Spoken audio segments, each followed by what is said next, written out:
আমাদের জায়গা জমি, আমাদের প্রথাগত মূল্যবোধকে কুঠরাঘাত দিয়ে যে এখানে এই সেটেলার বাঙালিদের এখানে বসতি স্থাপন করেছে, আজকে যে আমাদের দুঃখ কষ্ট, আমাদের যে ভোগান্তি, আমাদের মানুষের নিজ বাসভূমি পরবাসী, এটা একমাত্র বিএনপি সরকার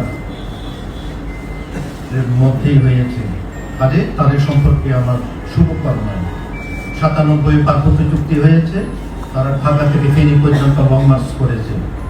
তো সুতরাং এই সংগঠনকে কি করে আপন করে নিতে পারে,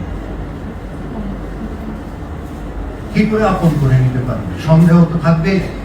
তাতে এই সন্দেহটা দূর করবে কে?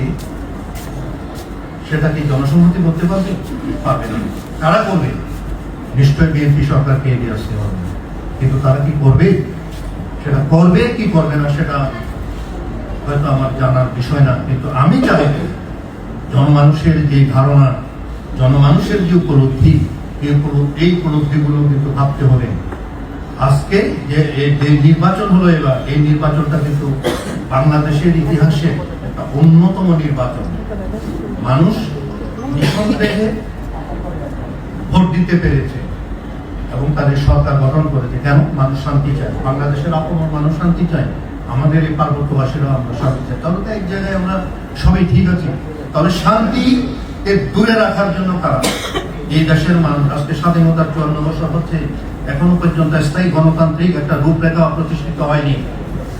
গণতন্ত্রকে তারা রূপ দিতে পারেনি। সেই জায়গায় আমরাও সেই ভোগান্তি ভিক্টিম হচ্ছি আমরা।